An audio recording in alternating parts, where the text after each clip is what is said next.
and welcome everybody. I'm Rose Smith from AbsoluteSoulSecrets.com. Thank you so much for joining me today. I've got the Caring Cancerian March horoscope. But firstly, I'd like to draw two cards as theme cards for the month for you. I like to have a little vision first before I turn the cards over. Let's go to the board. This is your horoscope. We'll come to this in a minute. But firstly, the cards I was talking about. Closing my eyes. What's this in a picture frame? Pulling it out. It's an old picture. Might be a family picture, I'm guessing, but there's people in the picture. I don't know who they are. Anyway, taking them out of the picture frame. So it's like people that used to exist to you sort of in the background or don't exist to you anymore. They're not the main focus for this month. Doesn't mean they won't go back into the picture later on, but this is not your focus, which is very interesting because you've got stuff going on here in your house of home and family. There is a bit of turbulence there with the moon shaking things up, and it's in Libra, so just ask yourself, are you the one that's sacrificing yourself? Have you been compromising yourself with your family in some way? But let's have a look at the cards and see what we get here. They're showing me a magnet. It's like pulling things towards you, manifesting, grounding yourself in reality, practical reality. There's also a rocket, tons of pictures I'm seeing, a rocket taking off, a new beginning, focusing on the sky. The sky is the limit, blue sky thinking, and so forth. This card is Bing, flying all over the place. The Chariot card, forcefully, purposefully moving forward, grabbing the bull by the horns and really going for it, manifesting your destiny strong. The two bast cats here, this is about your intuition. You've got the scepter in your hand. This is about personal sovereignty, not being held back by other people. This is potentially a life-changing card, not just for March, but for some considerable time, maybe for the whole of your life. It's a major arcana card, very important. Your intuition will tell you all. In the second half of the month, what do I see? The Caring Cancerians. I've got a picture here, but it's changing a lot. What is that? A goat, a llama, a donkey? I don't know. Anyway, the focus is about animals, so maybe getting in touch with your animal instincts, perhaps. The fact that I can't tell which animal it is, it seems to be changing. Even snakes are here in the background as well, suggesting transformation. A snake loses its skin when it sheds its skin when it grows too big for the skin it already has, and I feel like that's you. You may have been dealing with family and there's some issues around it. And so it's like you're growing. Maybe they don't want you to grow, but you're going to grow. That's all there is to it. Let's have a look and see what card we get. So the card that comes out is the Judgment card. A lot of people don't like this card because maybe they don't understand it fully. However, this is saying that the old ways that you thought of things, the old limiting, restrictive beliefs, how you judged yourself, others, and situations no longer apply. You can see they're all in cardboard boxes there, and they're jumping, leaping out of the cardboard boxes. They're liberated, becoming liberated.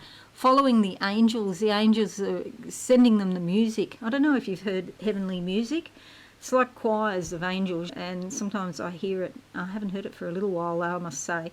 But it's like they're encouraging you. The angels are encouraging you forward, and they're encouraging you to leap out of these boxes where you've judged yourself or other people. And the thing about it is, those other people, they're living free, rent-free in your head.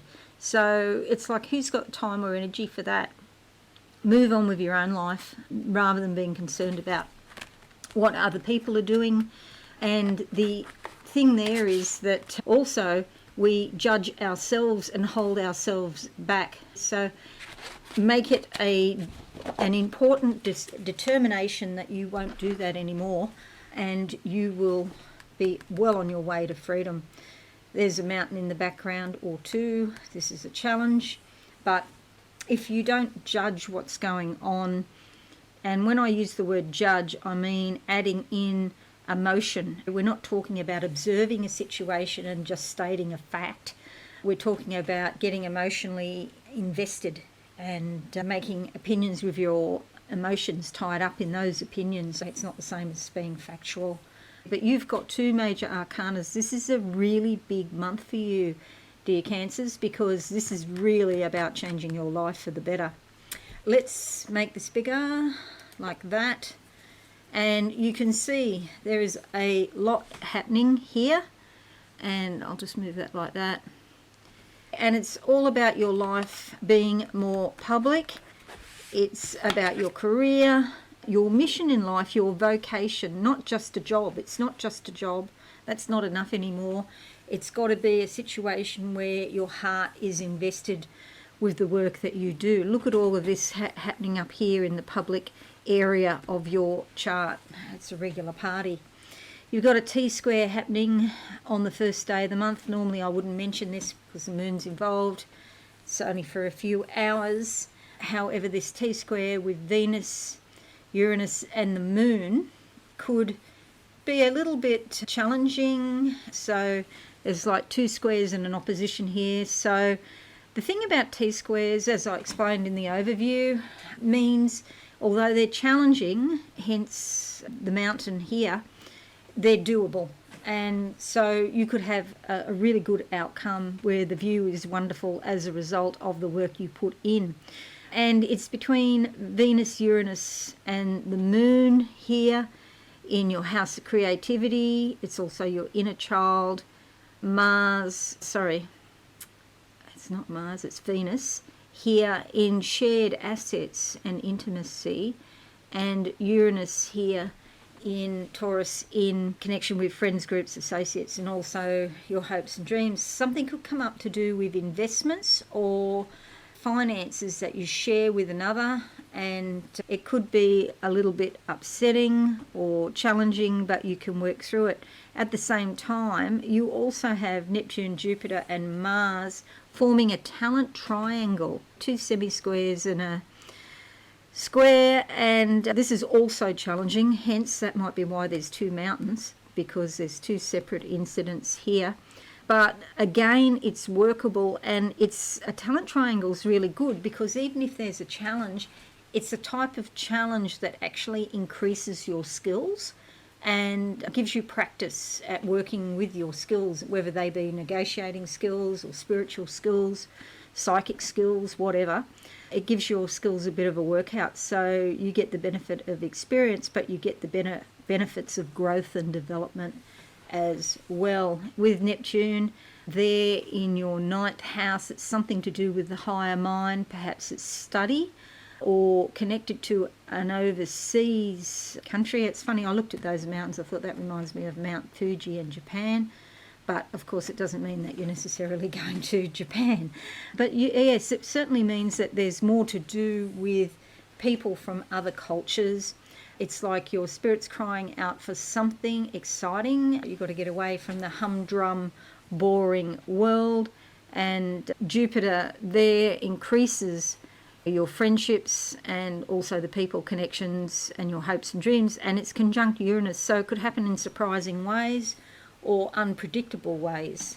Next thing to note, new moon is in Pisces on the 10th of the month. And so that's here, bringing new beginnings and fresh perspectives to growing your life, and also maybe philosophy or travel, other cultures, spirituality. You might have a new beginning in those areas. The lunar eclipse is on the 25th in Libra, as I talked about before, in your house of home and family, and it'll be there for a couple of days, and at some point it will be conjunct your south node. So this is all about the way that you've done things in the past. It's your experience, your history, the patterns that you have. In the 4th house, it could be about family patterns or ancestral patterns, even going back for many generations, not even to do with your family at the moment. It could go back over many generations, but there's some sort of turbulence and shake-up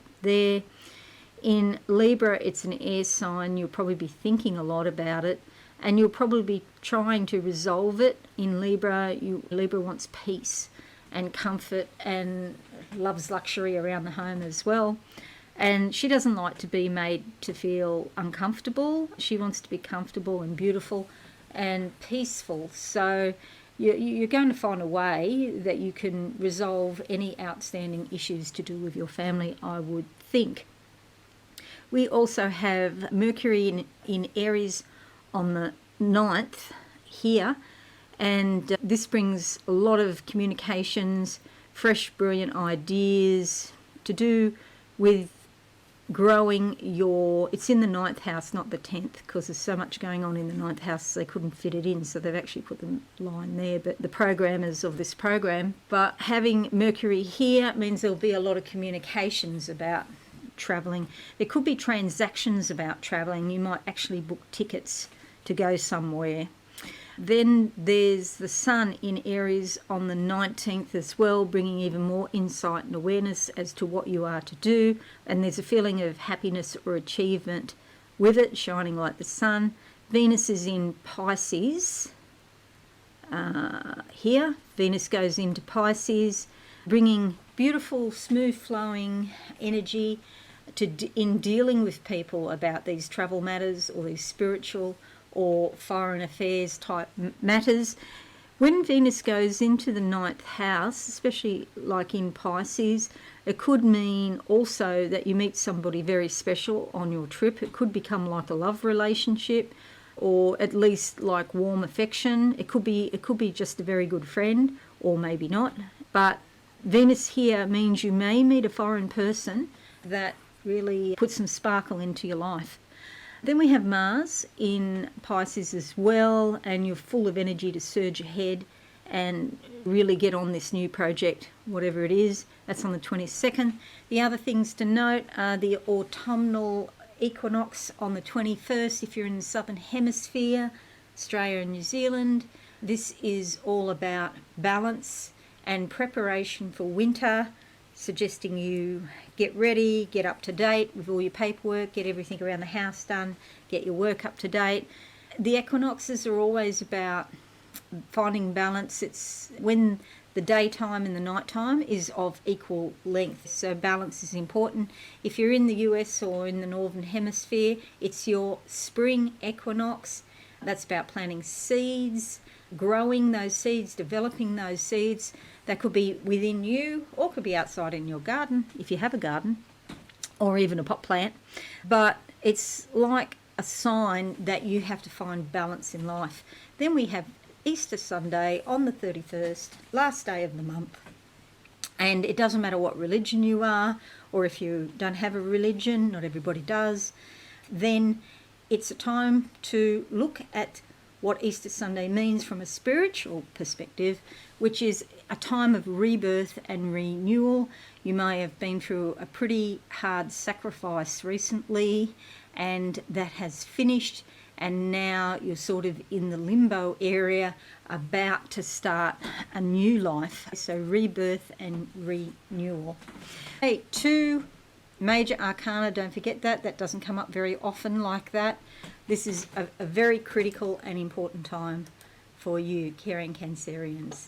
Have a wonderful month. I'm sure it'll be very transformative and insightful for you. Leave a like and a comment, that would be great, and subscribe if you could, that would be wonderful. Have a great month. I'll see you all soon. Thanks and bye for now.